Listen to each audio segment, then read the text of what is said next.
ఈ రోజుల్లో ప్రపంచం మొత్తం పూర్తిగా ఎలక్ట్రిసిటీ పైన ఆధారపడే పనిచేస్తుంది. మనం వాడే mobiles, AC, TV, fridge, fan ప్రతిదీ కూడా ఎలక్ట్రిసిటీ పైనే ఆధారపడి పనిచేస్తుంది. అదే ఒక్కసారి ఈ ఎలక్ట్రిసిటీని మన లైఫ్ నుంచి తీసి చూస్తే అంతా శూన్యంలా కనిపిస్తుంది. మరి ఎంత ప్రాముఖ్యత ఉన్న దీని గురించి కనీస అవగాహన ఉండడం చాలా అవసరం. అయితే మీరు నార్మల్గా యూట్యూబ్లో ఎలక్ట్రిసిటీ కోసం సెర్చ్ చేస్తే చాలా వీడియోస్ ఉంటాయి.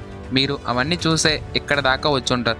అయితే మనం ఇప్పుడు ఈ వీడియోలో ఎలక్ట్రిసిటీ వల్ల వచ్చే పరిణామాలని చూడబోతున్నాం. అంటే ఎలక్ట్రిక్ షాక్ అంటే ఏంటి, షాక్ కొట్టినప్పుడు మన శరీరంలో ఏం జరుగుతుంది, మన శరీరంలో కరెంట్ ప్రవహించే మార్గం ఏంటి, పక్షులు కరెంట్ వైర్ పైన కూర్చున్నప్పుడు వాటికి ప్రమాదం ఏమీ ఉండదు. అదే ప్లేస్లో ఒక హ్యూమన్ బీయింగ్ కనుక దాన్ని తాకితే మాత్రం షాక్ కొడుతుంది. అసలు ఎందుకు, మరి ఈ ఎలక్ట్రిక్ షాక్ నుంచి రక్షించుకోవడానికి ఏం చేయాలో డీటెయిల్గా ఈ వీడియోలో తెలుసుకుందాం. అయితే మనకు ఎలక్ట్రిక్ షాక్ అర్థం అవ్వాలి అంటే మనకు కొంచెమైనా సరే ఎలక్ట్రిసిటీ పైన అవగాహన ఉండాలి. మీకు ఇప్పటిదాకా అసలు ఎలక్ట్రిసిటీ పైన అవగాహన లేనట్టయితే మనం ఎలక్ట్రిసిటీ అంటే ఏంటో సింపుల్గా ఒకసారి చూద్దాం. మనందరికీ తెలుసు ఎలక్ట్రిసిటీ అనేది ఎలక్ట్రాన్స్ వల్ల ఉత్పత్తి అవుతుందని. అయితే ఈ ఎలక్ట్రాన్స్ అనేవి ఆటం లోపల ఉంటాయి. సో మనం ఈ ఆటంని ఒకసారి పరిశీలిస్తే నార్మల్గా ఆటం సెంటర్లో న్యూక్లియస్ ఉంటుంది. దీనిలో ప్రోటాన్ మరియు న్యూట్రాన్స్ అనే రెండు పార్టికల్స్ ఉంటాయి.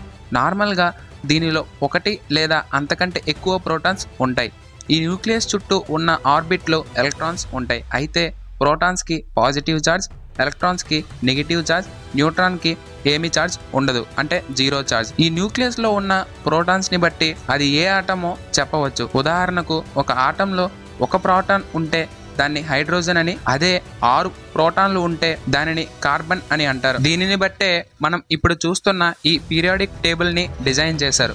అయితే ఇప్పుడు చెప్పుకున్నాం కదా ఎలక్ట్రాన్స్ చుట్టూ ఉన్న ఆర్బిట్స్ లో ఉంటాయని. ఈ ఆర్బిట్స్ ని సెల్ అని అంటారు. అయితే ఇలా న్యూక్లియస్ చుట్టూ చాలా సెల్స్ ఉంటాయి. ఇలా న్యూక్లియస్ కి దగ్గరగా ఉన్న సెల్లో 2 ఎలక్ట్రాన్స్, తర్వాత ఉన్న సెల్లో 8 ఎలక్ట్రాన్స్, ఆ తర్వాత ఉన్న సెల్లో 18 ఎలక్ట్రాన్స్. దీనినే KLMN అని విభజిస్తారు.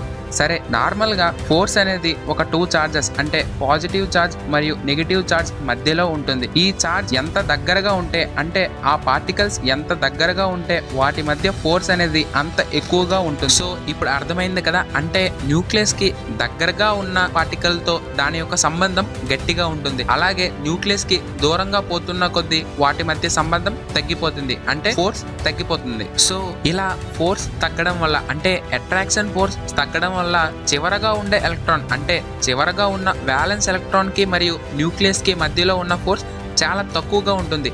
ఇలా ఈ ఫోర్స్ తక్కువగా ఉండడం వల్ల బయట నుంచి చాలా చిన్న ఫోర్స్ తో ఈ వ్యాలెన్స్ ఎలక్ట్రాన్ ని ఒక ఆటం నుంచి మరొక ఆటం కి పుష్ చేయవచ్చు. ఇలా ఎలక్ట్రాన్స్ బయట నుంచి వచ్చిన ఫోర్స్ కారణంగా ఒక ఆటం నుంచి మరొక ఆటంలోకి జంప్ చేస్తాయి. ఈ మూమెంట్ నే ఫ్లో ఆఫ్ ఎలక్ట్రాన్స్ అంటారు. అయితే నార్మల్ గా ఒక ఎలక్ట్రాన్ అనేది ఎలక్ట్రిక్ ఫీల్డ్ గుణాన్ని కలిగి ఉంటుంది.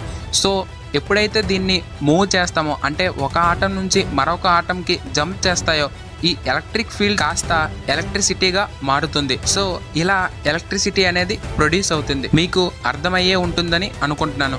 సో ఇప్పుడు ఈ ఎలక్ట్రాన్స్ అనేవి ఒక ఆటం నుంచి మరొక ఆటంకి జంప్ చేస్తే ఎలక్ట్రిసిటీ వస్తుంది కదా. మరి ఈ ఎలక్ట్రాన్స్ అనేవి మన బాడీలోకి ప్రవేశిస్తే ఏం జరుగుతుందో ఇప్పుడు చూద్దాం. మనందరికీ తెలిసిన విషయం ఏంటంటే మన బాడీ ముఖ్యంగా నీరు ఇంకా ఎలక్ట్రోలైట్స్ తో రూపొందించబడిందని. అయితే ఈ నీరు మరియు ఎలక్ట్రోలైట్స్ ఉండడం వల్ల మన బాడీకి ఎలక్ట్రిక్ కండక్టివిటీ అనే లక్షణాన్ని కలిగి ఉంటుంది. అంటే ఎలక్ట్రిసిటీ కొంతవరకు మన బాడీ ప్రసారం చేయగలదు. సరే, ఇది అర్థమైంది కదా. ఇప్పుడు మన బాడీలో జరిగే పనితీరును చూద్దాం. జనరల్ గా మన బాడీ కూడా ఒక రకంగా ఎలక్ట్రిసిటీ ఆధారంగానే పనిచేస్తుంది. ఎలా అంటే, ఉదాహరణకు మన చెయ్యిని కదిలించాలి అని అనుకుంటే మన బ్రెయిన్ నెర్వ్ సిస్టంలో ఉండే న్యూరాన్స్ ద్వారా సిగ్నల్స్ని పంపిస్తుంది. దీనినే ఎలక్ట్రిక్ పల్స్ అని అంటారు. అయితే ఎప్పుడైతే మనం ఒక వైర్ని టచ్ చేస్తామో మన బాడీలోకి మన బ్రెయిన్ జనరేట్ చేసే ఎలక్ట్రిక్ పల్స్ సిగ్నల్ కంటే ఎంతో బలమైన సిగ్నల్ మన బాడీలోకి వస్తుంది. ఇలా రావడం వల్ల మన బాడీలో ఉండే టిష్యూస్ దెబ్బతీసి బిగుసుకుపోతాయి. దీనినే ఎలక్ట్రిక్ షాక్ అని అంటారు. అయితే వాస్తవానికి మనం కరెంట్ వైర్ తాకిన వెంటనే మనకు షాక్ అనిపించదు. కరెంట్ షాక్ ప్రభావం మన బాడీపై చూపించాలంటే దానికి ఒక కీలకమైన కారకం అవసరం.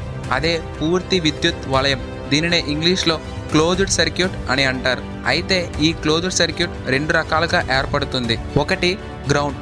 ఎప్పుడైతే మనం ఒక వైర్ని తాకామో దానిలో ఉండే ఎలక్ట్రాన్స్ మన బాడీలోకి ప్రవహించి గ్రౌండ్ గుండా బయటకు పోతాయి. ఇలా జరిగినప్పుడు ఒక క్లోజ్డ్ సర్క్యూట్ ఫామ్ అవడం వల్ల మనకు షాక్ అనే ఫీల్ వస్తుంది. ఇంకా రెండవది మనమే క్లోజ్డ్ సర్క్యూట్గా ఫామ్ చేసుకోవడం. అంటే ఉదాహరణకు ఒక చెయ్యి ఫేస్ వైర్ అంటే పాజిటివ్ వైర్ని టచ్ చేస్తే రెండొక చెయ్యి న్యూట్రల్ అంటే నెగిటివ్ వైర్ని టచ్ చేసినప్పుడు ఒక క్లోజ్డ్ సర్క్యూట్ ఫామ్ అవుతుంది. అప్పుడు వెంటనే ఎలక్ట్రాన్స్ మన బాడీ గుండా ప్రవహించి మనకు షాక్కి గురి చేస్తాయి. ఆ సిచ్యువేషన్లో మన బాడీ ఒక కండక్టర్లా పనిచేస్తుంది. ఇది ఇంకా బాగా అర్థం చేసుకోవడం కోసం మనం ఒక ఉదాహరణ తీసుకుందాం. అవే పక్షులు నార్మల్గా కరెంటు వైర్ల పైన నిల్చుండడం చూస్తుంటాం కదా, కానీ వాటికి మాత్రం ఏం అవ్వదు. ఇలా జరగడానికి గల కారణమే క్లోజ్డ్ సర్క్యూట్. పక్షులు నార్మల్గా వాటి యొక్క 2 కాళ్ళని ఒకే వైరు పైన మోపడం వల్ల కరెంట్ ప్రవహించడానికి వేరే మార్గం లేక ఒకే డైరెక్షన్లో ప్రవహిస్తుంది. ఇలా ఒకే డైరెక్షన్లో ప్రవహించడం వల్ల క్లోజ్డ్ సర్క్యూట్ ఫామ్ అవ్వదు. సో తద్వారా వాటికి షాక్ అనే ఫీల్ రాదు. అయితే షాక్ ఎప్పుడు తగులుతుందంటే ఆ పక్షి యొక్క బాడీ వేరొక వైర్కి టచ్ చేసినప్పుడు క్లోజ్డ్ సర్క్యూట్ ఫామ్ అవ్వడం వల్ల అవి షాక్కి గురవుతాయి. సో ఇది ఫ్రెండ్స్, కరెంట్ షాక్ ఎలా తగులుతుందో తెలుసుకున్నారు కదా. అసలు ఇప్పుడు కరెంట్ షాక్ తగలకుండా ఉండాలంటే మనం ఏం చేయాలో ఇప్పుడు చూద్దాం. నెంబర్ 1, తడి చేతులతో ఎప్పుడు ఎలక్ట్రానిక్ వస్తువుల్ని తాకకూడదు. ఇది ఎందుకంటే మన బాడీకి 1000 నుంచి 1,00,000 ఓముల రెసిస్టెన్స్ ఉంటుంది. మన బాడీ పొడి చర్మంగా ఉన్నప్పుడు ఎంత రెసిస్టెన్స్ ఉంటుందో తెలుసా? దాదాపుగా 1 మెగా ఓమ్. అదే తడి చర్మం వెట్ స్కిన్ అయితే మన బాడీ యొక్క రెసిస్టెన్స్ ఎంత ఉంటుందో తెలుసా? కేవలం 1 కిలో ఓమ్ మాత్రమే, అంటే 1000 ఓంలు మాత్రమే ఉంటుంది. మనందరికీ తెలుసు మన ఇంటికి వచ్చే కరెంట్ 230 వోల్ట్స్ అని. ఇప్పుడు ఈ 230 వోల్ట్స్ ని ఓమ్స్ లా ప్రకారం మన బాడీకి ఉన్న రెసిస్టెన్స్ తో డివైడ్ చేసి చూస్తే పొడి చర్మంతో టచ్ చేసినప్పుడు మన బాడీలోకి వచ్చే కరెంట్ కేవలం 2.3 మిల్లీ యాంపియర్స్ మాత్రమే. అదే తడి చర్మంతో టచ్ చేసినప్పుడు 230 మిల్లీ యాంపియర్స్ కరెంట్ వస్తుంది. అసలు ఇది మన బాడీకి ఎంత డేంజరో తెలుసా? నార్మల్ గా మన బాడీలోకి వచ్చే కరెంట్ 0 to 1.5 మిల్లీ యాంపియర్స్ లోపల ఉంటే చిన్న షాక్ లాగా అనిపించి నార్మల్ గా ఒళ్ళు గుగురు పడుతుంది. అదే ఈ కరెంట్ కాస్త 50 to 100 మిల్లీ యాంపియర్స్ కి చేరితే ఏం జరుగుతుందో తెలుసా?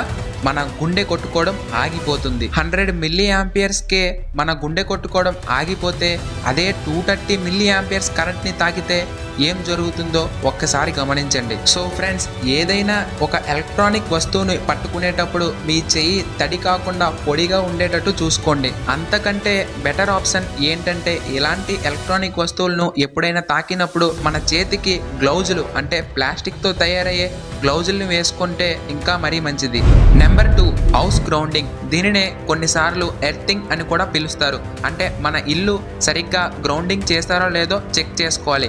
ఇలా గ్రౌండింగ్ చేయడం వల్ల ఉపయోగాలు ఏంటంటే ఎప్పుడైనా అధిక వోల్టేజ్లు లేదా లీకేజ్ కరెంట్లు వచ్చినట్టయితే అవి ఈ గ్రౌండింగ్ ద్వారా భూమిలోకి పోతాయి. ఇంకా మూడవది ప్లాస్టిక్ ఫుట్వేర్. ఎప్పుడైనా మనం ఎలక్ట్రానిక్ లేదా ఎలక్ట్రికల్ వస్తువులతో పనిచేసేటప్పుడు మన కాళ్ళకి సరైన ప్లాస్టిక్ ఫుట్వేర్ ధరించడం చాలా అవసరం. ఎందుకంటే అనుకోని సమయంలో మనం ఎప్పుడైనా సరే వైర్ని టచ్ చేసినప్పుడు ఆ వచ్చే ఎలక్ట్రాన్స్ అనేవి క్లోజ్డ్ సర్క్యూట్ కాకుండా ఈ ఫుట్వేర్ మనల్ని రక్షిస్తాయి. సో ఇది ఫ్రెండ్స్ ఇవాల్టి వీడియో. ఈ వీడియోపై మీ అభిప్రాయం ఏంటో ఖచ్చితంగా కింద కామెంట్లో తెలపండి. అలాగే మన ఛానల్ని ఇంకా ఎవరైనా సబ్స్క్రైబ్ చేయకుండా చూస్తున్నట్టయితే దయచేసి సబ్స్క్రైబ్ చేసి చూడండి. అలాగే మీ ఫ్రెండ్స్ అండ్ ఫ్యామిలీ మెంబర్స్కి మన ఛానల్ని షేర్ చేయండి. ఇంకా ముందు చాలా మంచి ఇంట్రెస్టింగ్ టాపిక్స్ని మీ ముందుకు తీసుకురావడానికి ట్రై చేస్తాను.